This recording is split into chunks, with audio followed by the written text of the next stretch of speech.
The world is a strange and terrifying place.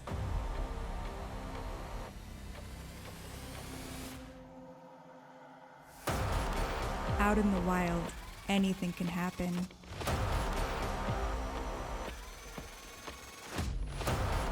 Brace yourselves as we explore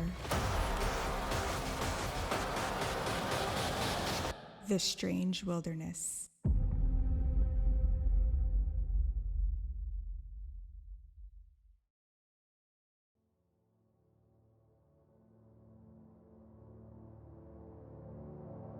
Welcome to Strange Wilderness, the show that takes you out of the comfort and safety of your homes, far away from civilization, and explores all the unexplained disappearances, disturbing encounters, and bizarre events that the wild has to offer. I'm Matt, and my co-host Scaredy Ginge and I invite you to join us in looking for the things that go bump in the night. Do you have any true stories that you would like featured on Strange Wilderness?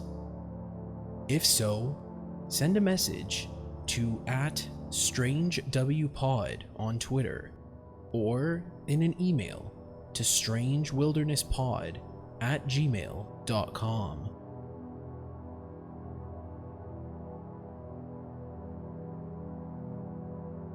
Hiking is a fantastic way to connect with nature and engage in more fulfilling physical exercise. With that said, it's incredibly easy to get turned around, and leaving the trail only increases this possibility.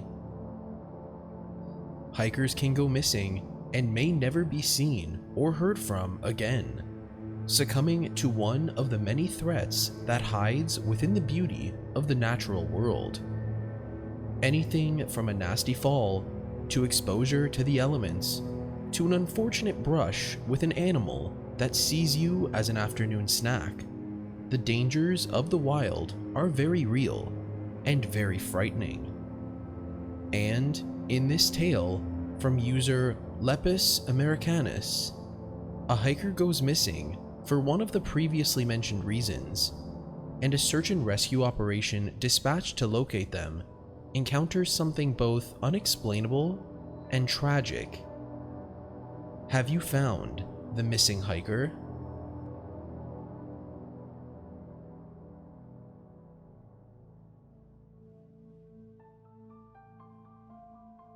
Park Ranger here. Another ranger and I were out on a search and rescue call once. The missing person was a man in his 20s. He had gone hiking and had not returned the day that he had intended to. When we got the call, it was nighttime, but we hiked in a few miles and set up camp on a ridge that had a pretty good view. He had gone into the woods prepared, so we decided to wait until daylight before beginning the search. About 2 a.m., I get up and am taking a piss when I see a moving light at the base of the cliffs across the valley a few miles away. Looks like a flashlight beam. I tell the other ranger and we make the decision to keep waiting for daylight. The next morning we decide to go check out the area and bring this guy home. We get to approximately where I saw the light the night before and start calling his name. Soon we find his body at the base of the cliff.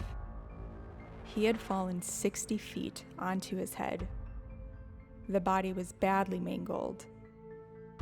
We radio back that it has now become a recovery instead of a rescue. At this point, the other ranger yells to me to come back to look at this. Lying 20 feet from the man's body was his mag light. It seemed odd, but I thought nothing of it until the other ranger reminded me of the light the night before. It kinda gave me the creeps, but I still dismissed it. Before too long, the coroner arrived and inspected the body. After he took the body back to the lab, he said that the man had been dead for at least 48 hours before we found the body. All of a sudden, the "oh shit" alarm went off in my brain. I knew that it couldn't be possible. I had the coroner review his work. Same result. I tried to find an explanation for the light I had seen, perhaps other hikers. But one search and rescue guy had stayed at the only trailhead in the area all night. No one had come or gone. To this day, I have no clue what I saw that night. It freaked me out though.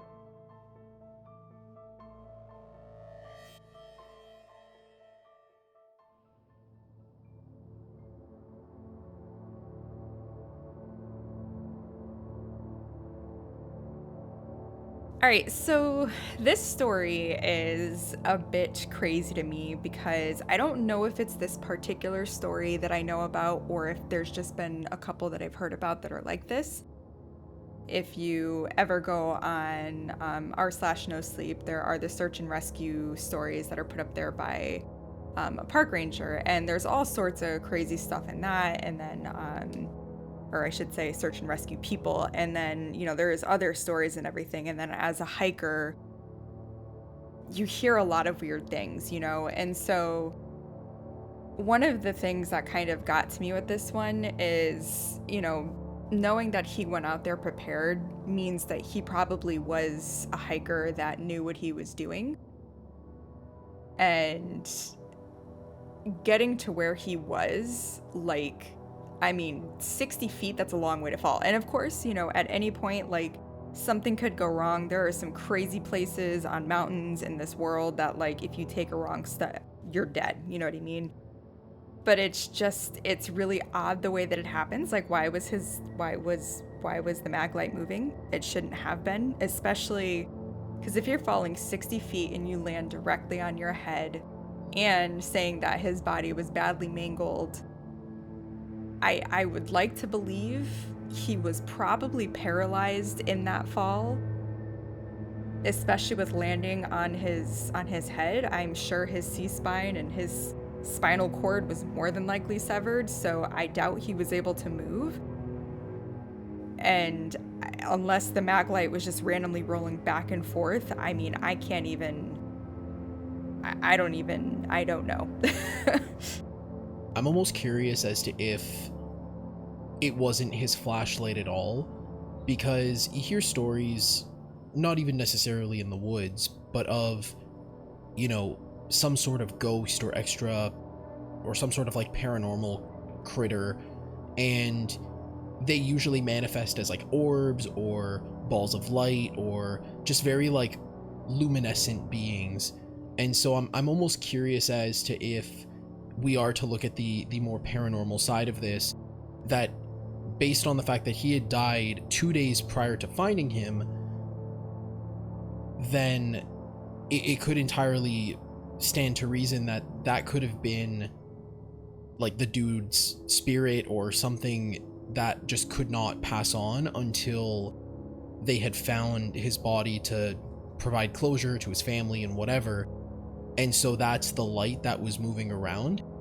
And you hear about this a lot in other circles regarding, heavily forested areas or very mountainous regions. There's another story that we'll be covering a little bit later in the future that deals with this kind of phenomenon, where people were on one of the park ranger search towers, the towers that are kind of elevated, and saw just countless lights moving in odd directions and very erratically. Some of them actually started high and then descended out of midair into the forest and what have you. So I'm curious as to if there's something more than kind of the literal, although the skeptic in me wants to believe that no, it was just a flashlight rolling around. Take your tinfoil hat off, wrap some chicken in it, put it in the fridge, and go to bed. And that's kind of where I stand. Okay, so one, I don't think, and this is just me, I do not think that a mag light would be able to stay lit for 48 hours constantly without losing power, unless it was a super heavy duty one. And then on top of that, like you were saying, maybe it wasn't even him, maybe it was the spirit of somebody from his family, or just something else there, being hey, this is where the body is, or this is where the person is, come over this way, because like I you know, I'll always say I'm in a true crime, and you know, there's one where these people got married and she ended up not wanting to be with him and all of this stuff, and so they went out to a area that they really liked, and she basically pushed him off the side, and then she went home, you know, everybody went searching for him, and then she went back there and, you know, led them to the place that she thought he might be, and there he was, like laying down on, or you know, he was dead, but he was down on like a cliff down on the bottom, you know, and obviously he had died. And it's like, I can't imagine the loneliness that you would feel in the moments before the death, you know?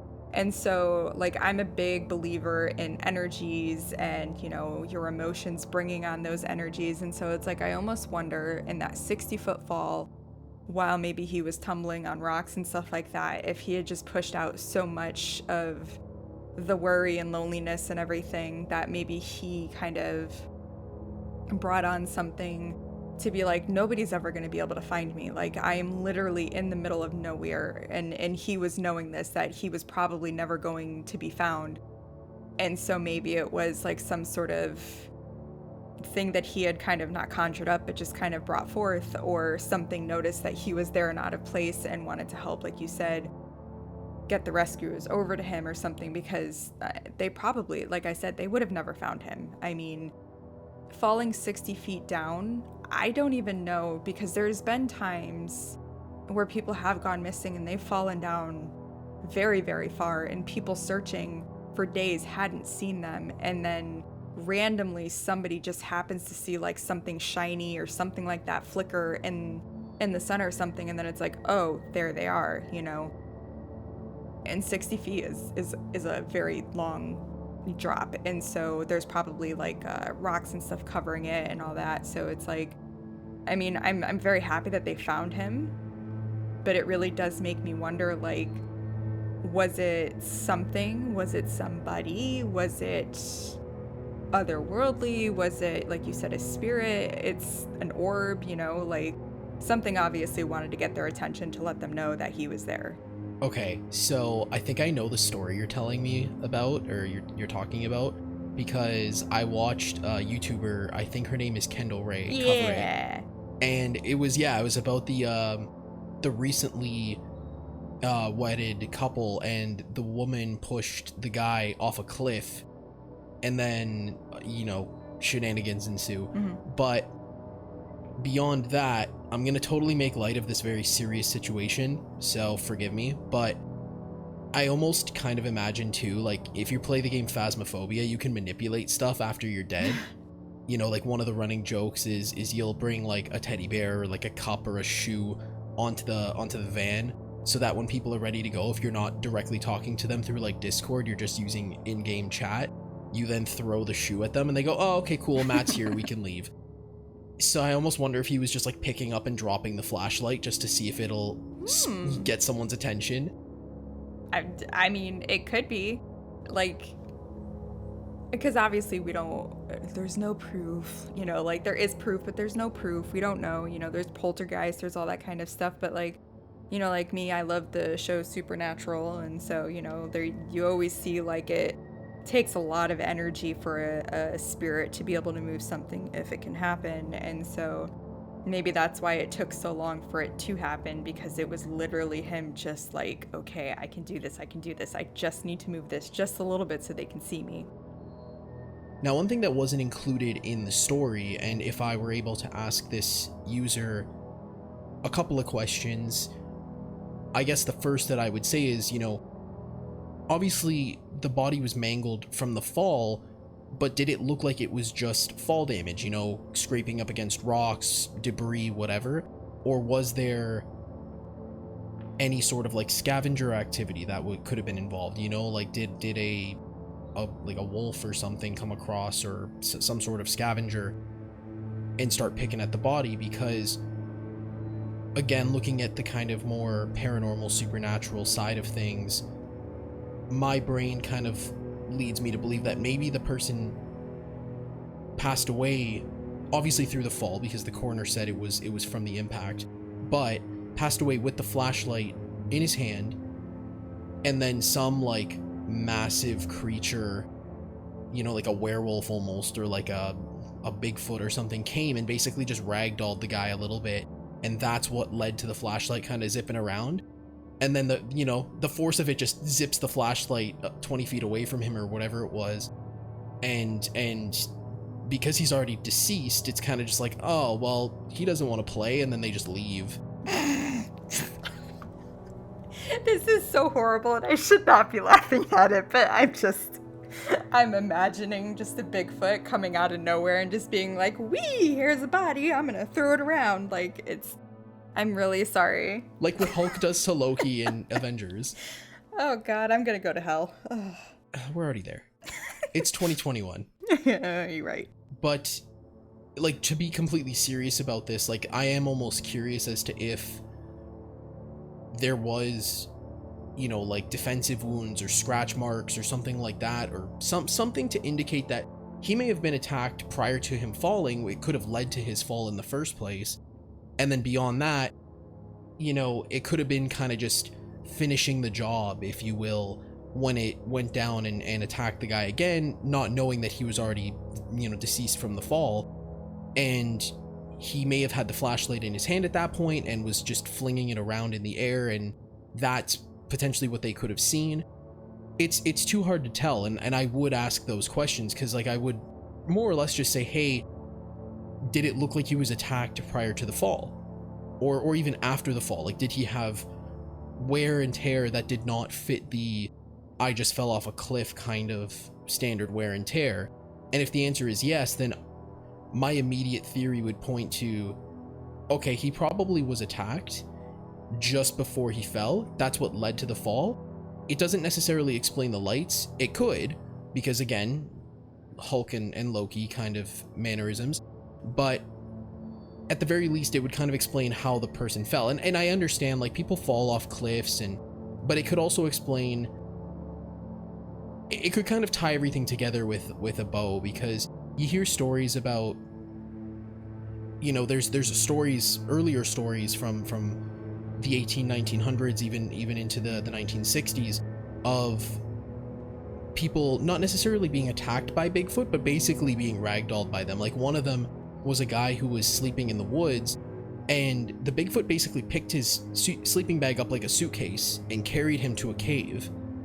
And so this is an alleged story, obviously, but I think this happened in like the 1940s or something like that. But basically, like, it's that strong, so I can just imagine it kind of being like, what is this? And then picking it up, and then the flashlight goes flying, and I don't know, like, there's too many variables that I can't really just peg it as, oh, it was just a fall, because there has to be something to explain the lights. Either it was his ghost, or the physical, you know, luminescent manifestation of his spirit or someone else's spirit saying, hey, whoever's listening, whoever's looking, he's here. Or he was attacked by something, and it was just having some fun after. Kind of like how a dog, you know, will pick up a toy, and then they'll flail their head around, and that's to rip and tear if it were like hunting. But, you know, it would continue to do that after the fact, because then it's like, okay, cool, I'm done, but I want to have fun now because I'm twisted and a dog. Instincts. Yeah. So the data analyst in me that I am not, but sometimes I want to be, just looked up, okay, so I was like, how often do people die from falling while hiking? And now I'm never going to go hiking again in my life, because it's actually a lot. And it actually looks like, let's see, what did it say? So this is just from 2014 to 2016. You are over 6 times more likely to die while hiking than skydiving. Between the years of 2014 and 2016, there were 990 deaths in national parks, and this comes out to about 330 deaths per year, or around 6 deaths per week. Now, those aren't just from falling. Now, when it comes to falling, and this is crazy, 4 deaths per 100,000 hikers per year are fall deaths, which is quite high. because that's just, and I guess where I was coming with this is thinking, oh, just America, but I forget, that this is a whole like world, and there are a lot of mountains, and like I'm seeing people, avid hikers that have hiked for years, and a guy literally just slipped on a wet rock and fell 150 feet, while his wife just looked on and then looked back and was like, "Where'd my husband go?" So there's that. And now I'm very scared. Yeah, I mean, it gets everyone. Humans, I keep coming back to video games, but humans do not have built-in fall damage like we were. Like, we're not impervious to it. So, you can, I'll tell this story really quick, but when I moved, I had a friend who had a pickup truck, and we put a bunch of stuff in the bed of his pickup truck. We park in my underground garage, and I literally just jumped, I don't know, 4 feet from the top of the bed of his truck onto the floor, and I felt like I like broke my knees. Oh man. Now that could just be me being an old fart, but at the same time, fall damage. So I completely understand how it can affect even seasoned vets, Like there's another story of someone who went hiking in like Alaska or something like that, and they were on a glacier, and it's even at that point it can be very unassuming. Like you can, or like it can be like almost like an illusion where you're climbing up a certain part, but there's a drop off, but because everything is that kind of like, reflective blue white, and there's snow and whatever, it's hard to tell where there's a lip. He just fell, Mm-hmm. and he ended up getting wedged between two segments of this crevice, and nobody knew where he was until, like you were saying, someone had the thought to go and look down and see that there was this person who had died and fallen into this crevice. Mm-hmm. So it's absolutely reasonable that this dude could have just, he may have entirely just have like stepped off a ledge without really noticing, because it's kind of like that optical illusion, or he may have been in the woods and could have potentially been like lost. And even if he's a seasoned vet, that panic could have taken over, and he could have just kind of darted in a direction which is not smart. He could have lost his head and ran off the cliff effectively. It's entirely reasonable. The reason why I keep coming to the more paranormal aspect of it is because, like, how the hell was there a light in that exact spot that had been flashing when he had been dead for 2 days? Or at least a day, because they said 48 hours before they found the body, but they didn't. So not even 48 hours. He'd been dead for like, 30 some odd hours. Yeah. And they see these lights. And so it's just like, okay, well, he couldn't have moved it unless, if you want to be completely skeptical and just be like, it was nature.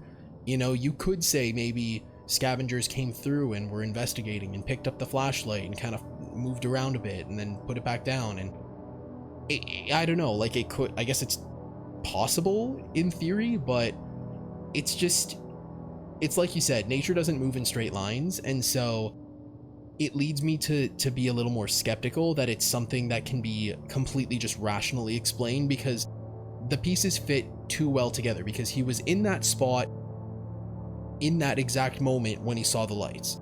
Now, it's kind of the whole if a tree falls in the woods kind of proverb, where we don't know if these lights had been flashing the entire time since he had passed away and had just kind of fizzled out after the dude saw them. But I don't know, nature doesn't build in straight lines, and so I don't really believe that a bird, like a vulture had come through to peck at his butt and had picked up a flashlight and decided, hey, I'm gonna wave it around a little bit, but oh no, it's plastic, I don't like it. Like, it's just, it's weird that I'm leaning more toward the supernatural and like what would largely be considered impossible, but I don't know. That's the Strange Wilderness podcast for you. I mean, I'm gonna have to agree with you. I think it's more supernatural than anything. There are people who believe that we have guardian angels. There are people who believe, that we have beings around us that we don't see that are just always there. And it could have been his spirit. Who knows? But in my opinion, that light was moving around because it knew that the park rangers were there looking for him, and they knew that they would eventually see it. And I mean, it's heartbreaking to know that, like, he fell and you know, he had such a horrible death. Like, that had to have been, like, part of me hopes it was as painless as possible, you know what I mean? Because you hear, like, horror stories of people who, like, fell and then didn't die, and they are there for days just suffering, you know? Like, part of me is just hoping it was, like, a quick and painless death, and that's what I'm gonna tell myself. But, you know, I think it's kind of neat that is how it happened, and there really is no way to explain it. Because if it had been a person, unless this person lives completely off grid and wants nothing to do with anything, you know, maybe that was their way of, I guess, alerting them or something. But I mean, even with that, like, I find that hard to believe. And, you know, like you said, an animal isn't going to do that, because, I mean, animals don't know how to do that, you know? So I can't see anything else other than something supernatural. Yeah, and I hadn't considered, you know, like I won't call them wild men, but kind of like that mountain man, off the grid style people, until you mentioned it. But the way that I see it is, if that is to be believed, because there are probably people in every national park who just go off the grid and just live in the woods because they don't want to pay their taxes, or, you know, something, or rather they get lost and they're just like, this is my life now. Whatever it is that leads them to that point. But it could entirely stand to reason that it could have been that. Like, it could have been that they either scared this guy and caused him to flee, or, you know, not look at his footing and he fell. They could have stumbled on him after the fact and realistically could have seen the mag light, whether it was in his hand or on his person's or lying however far away. They found it 20 feet away from him, but it could have been closer or farther. You know, sees likely the lights and potentially hear the sounds of someone in the woods, probably calling this guy's name or whatever it is, like trying to find him, and then going, oh, I understand the logic of this, and then picks up the flashlight, starts waving it in that direction, and doesn't want to be taken off the grid, so drops the flashlight when, you know, the park ranger's flashlight flicks in his direction. Then he goes, okay, cool, bye, and then returns to his mud hut. Yeah. I think that's very unlikely. I do too. You know, there's an episode of American Horror Stories, so it's a spin-off kind of anthology series. It's not very good. Fight me, Ryan Murphy. It's not very good. Continue working on the main series. It's spectacular. Where the last episode, I believe there were only 6 episodes, it's literally called Feral, and it's very reminiscent of the whole Missing 411, where a kid goes missing in the woods, and, you know, the dad had his back turned for all of 2 seconds. He spends, I think they said something in the realm of like 10 years, because they fast forward a bit, looking for this kid, and you end up finding out that it's like feral humans that had captured this kid and basically made them their king. And so they eat people. They're like cannibalistic. And this is an urban legend that exists in the parks of the States and probably Canada. And so I'm like, yeah, it's probably not wild people. There are probably, like I said, people who live off the grid. That's statistically, that just makes sense to me. But it's a little funny that I'm leaning more towards the supernatural versus just like a dude who decided to become a grizzly bear.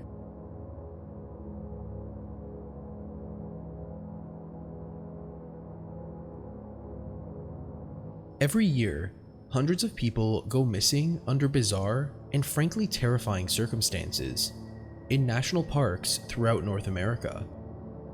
Think along the lines of people who seemingly vanish into thin air, and, if found days, weeks, months, or even years later, are said to be in largely inaccessible and otherwise impossible locations. This has prompted a former police detective named David Paulides to research thousands of these very cases, pouring tens of thousands of hours into attempting to rationalize and solve the mysteries underneath each one. Paulides compiled his research and findings into a series of books called The Missing 411. In this allegedly true tale, originally published to the Missing 411 subreddit by user Rep143, a man and his family come into contact with something strange. After hearing of the Missing 411 phenomenon, this user would go on to speculate that they may have come across and possibly narrowly escaped becoming part of the very phenomenon Paulides investigates.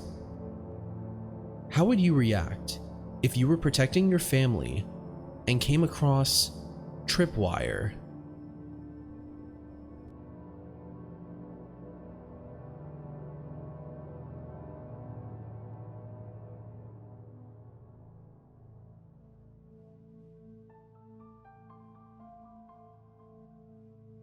This has creeped me out for years, and I think I see a connection to this sub, being the Missing 411 subreddit. This may be a rambling of thoughts, but after recently stumbling on this sub, I finally found a place I could offer something that my family and I experienced a few years ago that to this day gives me a shiver. I have been camping, solo backpacking, and hunting my whole life in Oregon, and felt comfortable in the woods, and have a deep respect for nature. A few years ago, my wife, daughter, and 2 German shepherds went camping north of Mount Jefferson in Oregon. We found this site to be the perfect setup for us and our 2 dogs, who need privacy since they're intimidating to other dog owners and can be loud when spooked. It was not an established campsite, just a nice horseshoe off a US FS road that had flat ground, full trees, and a fire pit. The first night, my daughter wanted to sleep by herself in a 2-man tent right next to ours.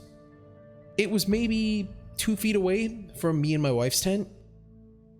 We made the male German Shepherd, Guts is his name, sleep with her in the tent.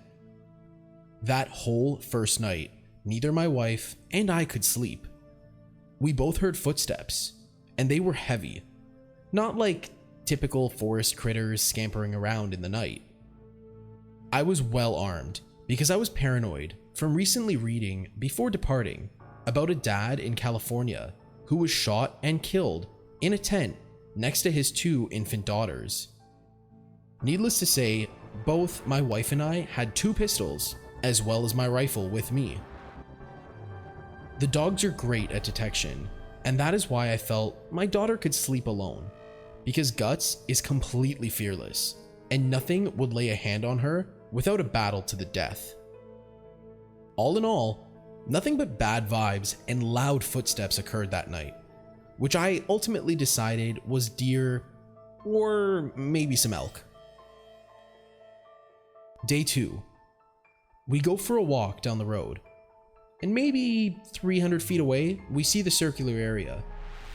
And there, I see an abandoned road where a rusted gate post, with the gate being missing, covered in vegetation. Something of blue color caught my eye, and Guts immediately took off running down this abandoned road.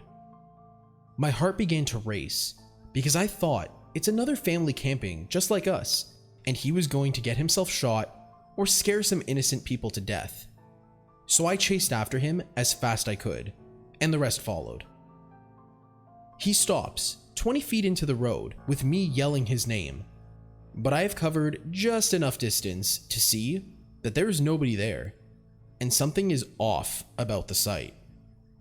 I yell, "Hello? Is anyone there? Sorry about the dog." I got no response. My curiosity gets the best of me, and I have to see what the site conditions are.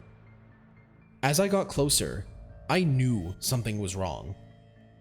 It had all the necessities for a campsite, including a cooler, propane burner, tent, blankets, and folding table, but every single item had been completely destroyed, smashed, and torn from what appeared to be claw marks? We all walked around in circles, puzzled.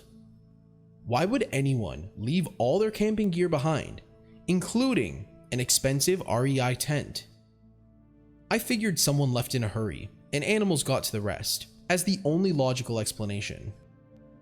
Still, a propane tank and cooler were flattened by something, and there certainly wasn't a snowpack with tree coverage in that spot. As the afternoon rolls in, me and my daughter are playing bocce ball at the campsite, and my wife goes walking maybe 70 feet north to do her business. I do not have direct line of sight with her, but all of a sudden, I see Guts make a mad dash straight towards her.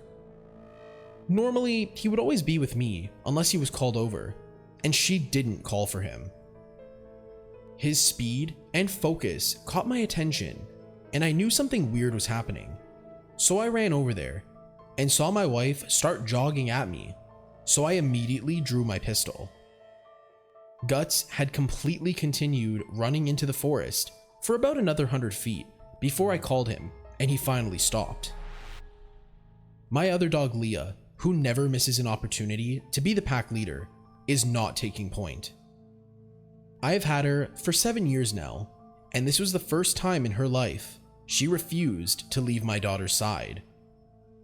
Her hair was fully raised and attached to her at the hip.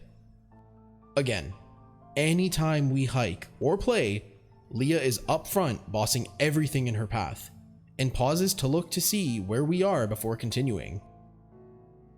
I asked my wife what happened, and she said, "I was trying to pee, and all of a sudden I felt all my hair stand on end. I knew someone was watching me, and then I saw Guts running toward me, and I just got up to move toward you." We spent 10 minutes looking for signs of anything, and saw no trails, broken branches, just nothing to point to what and where something went. We decide we're spending just one more night since it's too late to pack up and drive, but we all cram in the big tent together. Before we go to bed, I put a rope with a makeshift coin alarm around the perimeter of our campsite. I used a mint can and some coins and keys from our truck and zip tied it, so anything hitting the rope gave it a little jingle. Very unsophisticated, but it put my wife at ease. As I go to tie my last corner off at a tree near our tent, our third mystery item would unveil itself. It looks like someone had done the exact same thing I have done, with a rope that was so old and brown, I didn't see it at first. It was broken, and only a few pieces remained, but sure enough, it was tied at roughly the same height, about 8 to 10 inches off the ground, and even had a few rusted washers on it. I immediately felt that someone had stayed here before and put the same makeshift warning system on the same tree I was, maybe 10 to 15 years ago based on the condition of the rope. Perhaps my paranoia had reached a new height, but I had to make sure the girls felt we were safe. At the time, the only thing I could think of was when the evening came around, I would make them sit in the truck while I fired a clip from my .45 into the dirt as a signal to whatever was out there that we were armed. I reassured the girls that anybody listening to that now knows that we have 2 wolves, we're armed, and we are too risky of a target, so we can sleep safely. That night, we heard no footsteps, the dogs never perked up and barked, and we left early the next morning.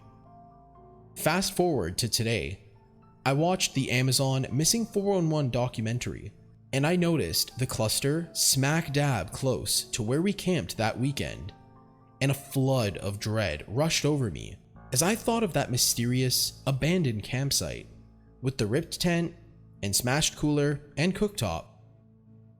We have been camping since and have enjoyed the beauty of the Northwest, but there was something there at that place that possibly took or harmed someone else, less than 300 feet away from where we camped. And we thank our lucky stars, Guts was doing his thing so well that afternoon.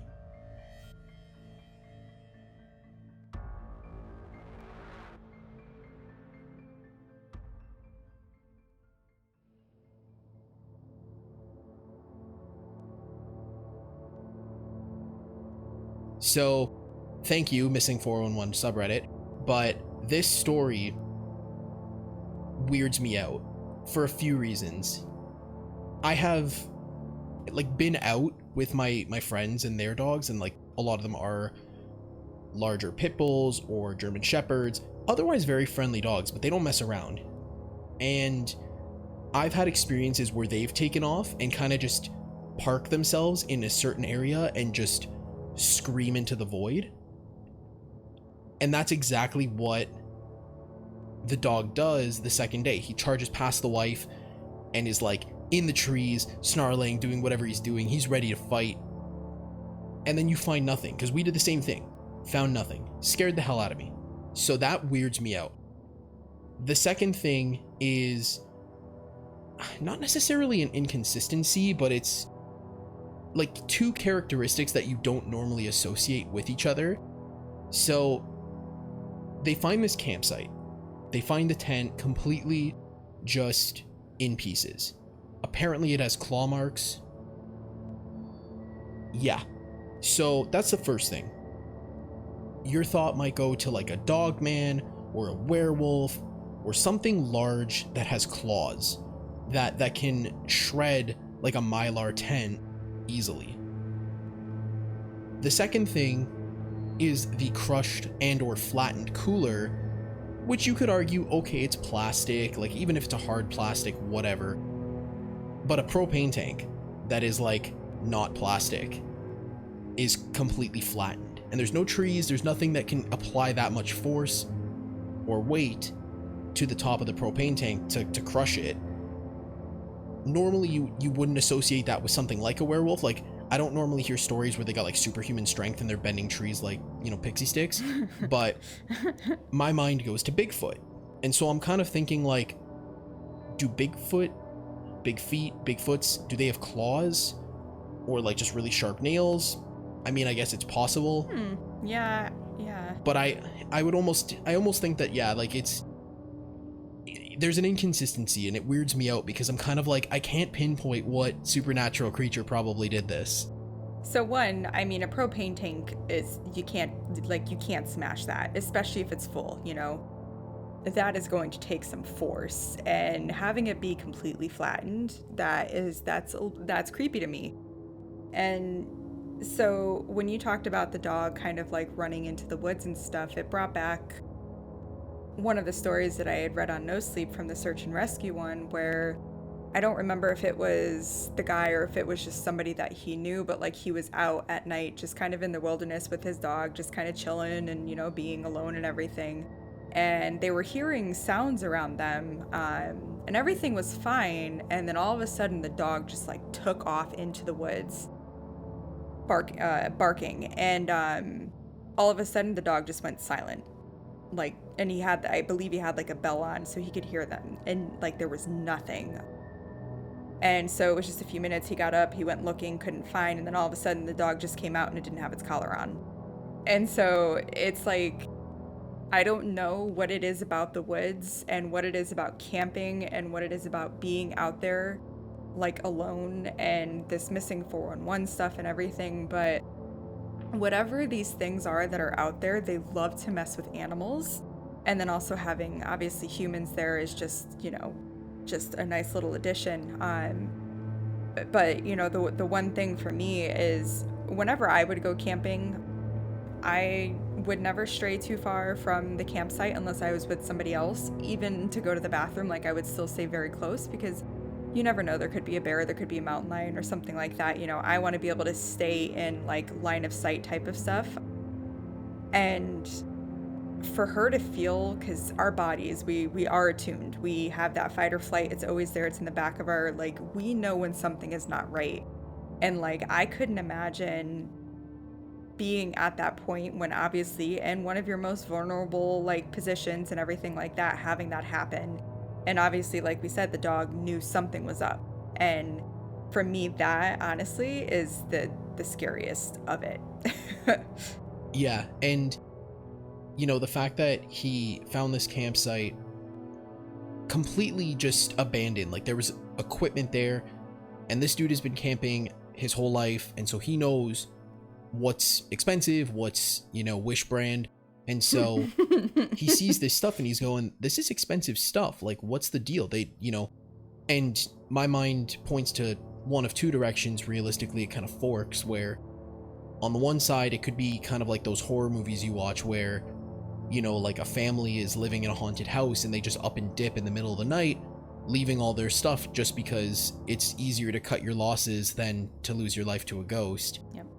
But on the other side, him watching that Missing 411 documentary on Amazon, which, by the way, people at home, is quite good, I do recommend, he sees that campsite and his mind immediately goes to, what if they didn't get out? What if they left that stuff there because they had no choice? They were dragged wherever it is they had to go. Because he guessed, based on the condition that the rope was left in, that it could have happened years in the past. So realistically speaking, you know, let's just assume one of these people, let's say there's more than one on this campsite, is physically dragged away. Those drag marks, whatever they could have, you know, indented into the dirt and grass and sand or whatever's around that area, would have been long gone, because you had gone through countless amounts of winters and spring regrowth and whatever. But it's like, that's kind of where, you know, my theories kind of deviate as to what happened to those people. The fact that there was this claw in the tent, if the family up and left, it could have been a bear, realistically speaking, because, I mean, it's less common for bears to actually attack like a tent unless they smell food. Yep. Typically, they'll go for the cooler, they'll go to the areas they smell food. It's not impossible, but it's plausible. So that could have been what caused them to flee, but at the same point, you come back for your stuff. You know, you might cut your losses with the tent and just go, okay, screw it, let nature reclaim it, and then pick up, you know, your very expensive electronics or whatever you might have with you. If it was something supernatural, or I guess not necessarily supernatural, but like a cryptid, that would cause me to just be like, there is no way I'm going back in that forest. I don't care how expensive this stuff was. Even if it bankrupts me and my family, like, I would rather not die. Yep. But then my brain also kind of leans to the more morbid, where it's like, I wonder if at least one of them didn't make it out, and that's kind of why it was left in the state that it was in.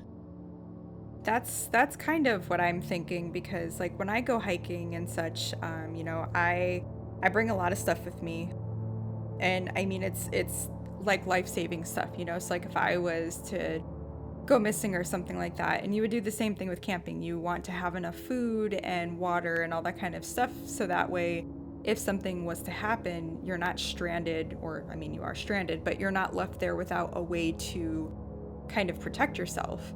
And then two, some of it costs a lot of money, and it's very unlikely that I'm going to leave that stuff behind, because nobody likes to leave stuff behind that they've spent a good amount of money on. I mean, heck, nobody wants to leave behind anything they've spent money on. But it's like, if they have this stuff, if they have these, like, you know, expensive tents and this sort of stuff, like, it would make absolutely no sense that they would leave that. And especially like not taken down, like you could tell that it was like ripped apart. Oh, of course, I do not think that they left there on their own free will. They either ran or something took them. I agree, and I 100% think that. And the other thing is, if I were to ask this user just one question specifically, one thing I should actually mention before I go into this is, if you go into the show notes and you look at the actual post that they made in the Missing 411 subreddit, they do address a few questions that have been asked in updates. I didn't include them in the main story because it just would have been very long, so, you know, have at them. But if I got to ask one question, I would probably say something along the lines of, you know, yeah, so you saw the rope tied to the tree. Did you like physically pull on the rope and find where it led? And if so, what was the condition of the rope on the other end? Did it look like it was cut? Did it look like it kind of had just rotted a little bit and that's what caused it to sever? Did it look like it had been, like forcibly ripped apart? Because that could also pinpoint, or at least help narrow down the potential list of culprits as to what led to that group of people, whether it was one person or a family or like friends or whatever, disappearing. Yep. So I don't know American geography very well. You can laugh at me, but I had to pull up where Oregon was. And looking at it on a map, listen, I don't know Canadian geography, so American geography is just past my realm of experience, but it's very close to Washington State, obviously. Yep. And so I kind of want to believe that it's a Bigfoot. And here's why. I'm going to tell you a story. I was going to Ottawa to visit a few friends, and we were listening to the radio, and this duo comes on, and they're telling a story about Bigfoot.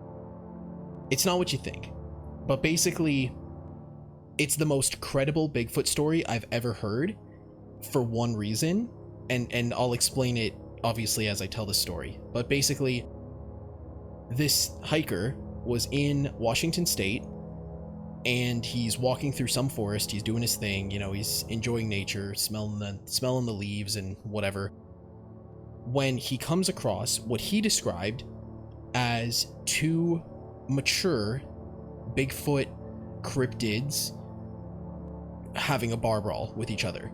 Like they're I don't even know how they would fight. Would it be like a fist fight?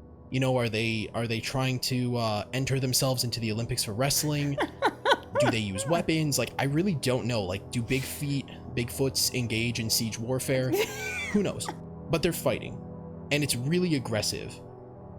To the point where there are loud noises and grunts and screams, and you can hear the impacts, apparently, whatever it is.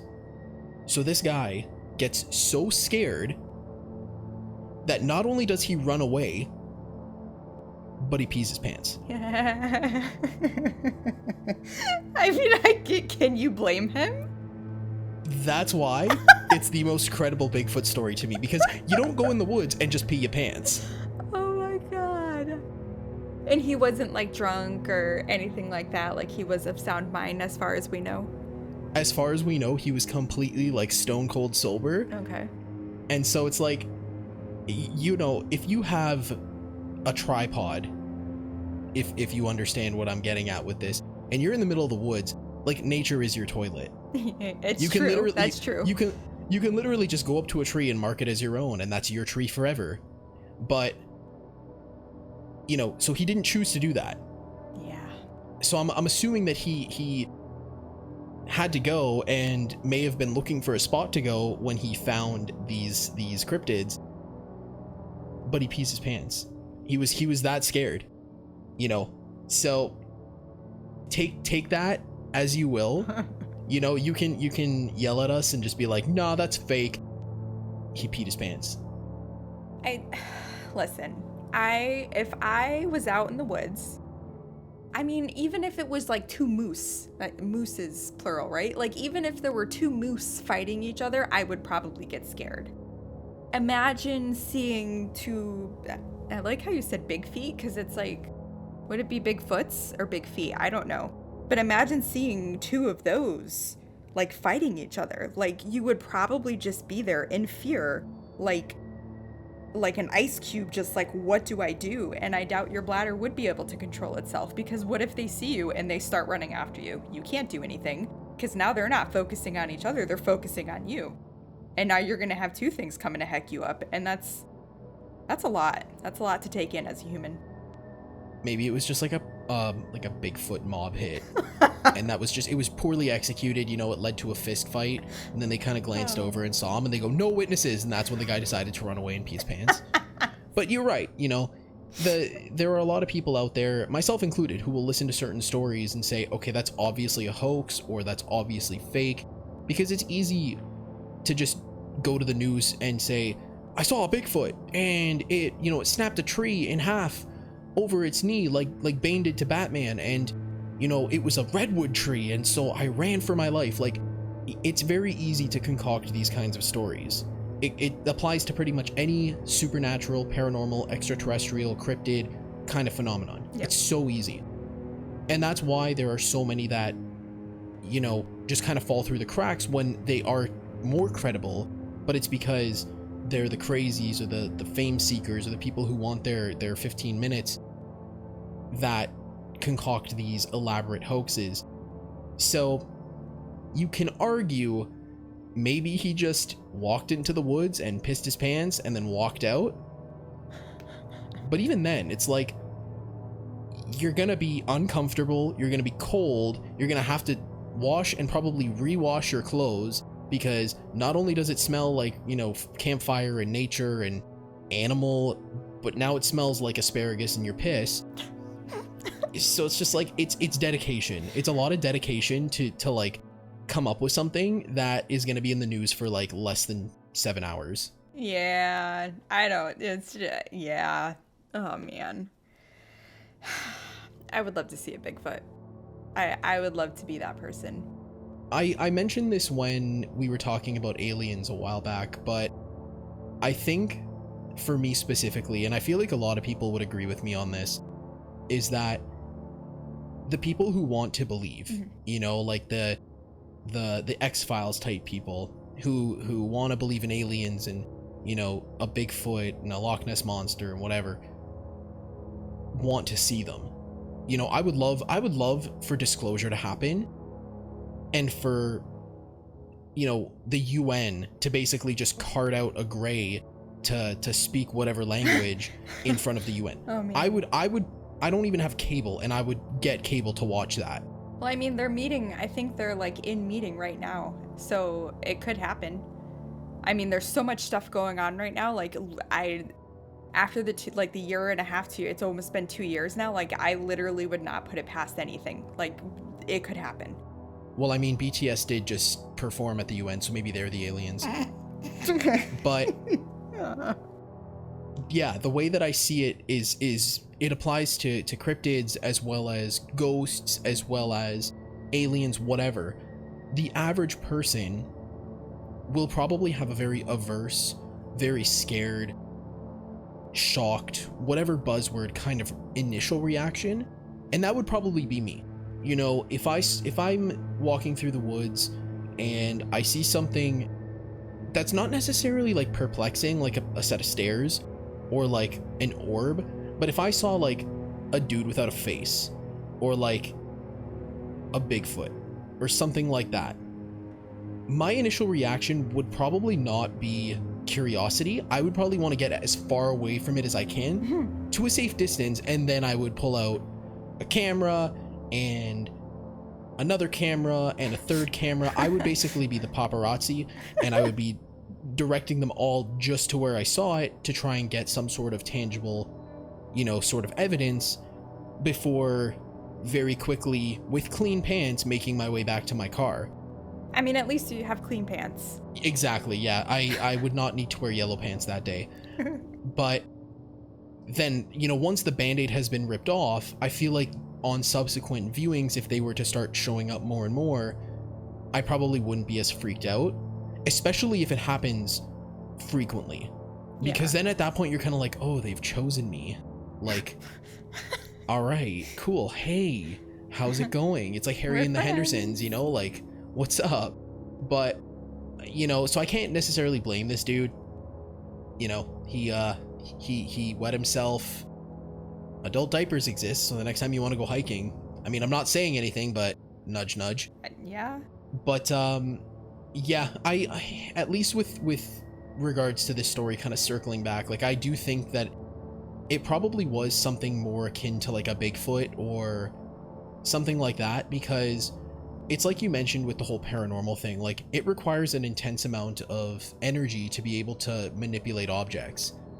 So if you were to, you know, slash through a tent and then, you know, crush like a propane tank like it's, you know, like a Coke can, that would likely require just an absurd amount of energy. Yeah. And so that's why I'm thinking it's something more cryptid based, especially since, you know, Bigfoot populations allegedly exist in large quantities in the forests along the West Coast. So that would apply to Washington State and California and Oregon, all the way up into British Columbia and Alaska. So it's like, that's where my head goes. And you could argue that, you know, maybe one of the Bigfoot in their group, tribe, posse, whatever you want to call them, is like the edgy, like, goth kid of the bunch, and just sharpened their nails and is just like, you know, death, and decided to be the one to attack this camp. It's like, they're not, the tent isn't even black, Mom. But then slashes it into, you know, mincemeat. Yeah. I don't, like, I really just don't, I would have I probably would have said to the family, you know what, listen, this isn't a safe place to be. We'll find somewhere else to camp. I don't want to mess with this. Like, that would have been me. Because obviously something went down there, and it makes me wonder, like, if maybe it was like a crime scene or something like that, because a lot of people don't know this, but like crime scenes, they don't just get cleaned up. You have to hire somebody to come in to clean things up, you know? So maybe something did happen there and the stuff is just there and it's never been cleaned up, you know what I mean? Or something just happened and they were there right after it, and, you know, I would not be there. Yeah, I'm a little curious as to why they were like, let's stay one more night. Like, I would, especially because they were like, okay, we're gonna pile everyone into the truck, shoot some rounds into the floor just in front of the truck, you know, like into the dirt, and then that should ward off any potential invaders. Like, no, this thing can crush a propane tank. Yeah. It doesn't care about your 45. It's gonna turn you into a basketball, like Michael Jordan. And at that point, you know, not to like speak ill of the people involved in this story, but like, I would have been more like the dude who pissed his pants, and I would have just not pissed my pants and been like, okay, I don't care how late it is. I don't care if we get back at 4:30 in the morning. We're getting in the truck now. We're collapsing our tent. We're leaving. Like, you know, I have a daughter and a wife and 2 dogs that I love very much, that I really don't want anything bad to happen to them. I don't care how armed I am. This thing crushed a propane tank. It crushed a propane tank. Like, you know, it like, gym bros can't even do that. Yeah.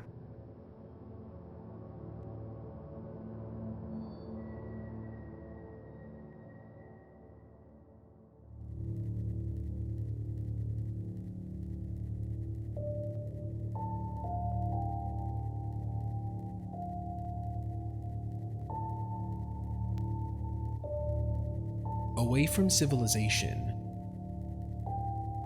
things get strange and unsettling.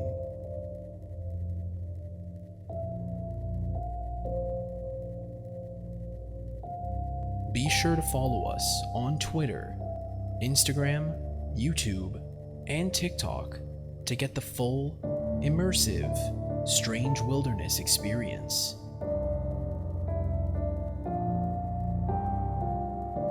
Links to everything will be provided in the show notes.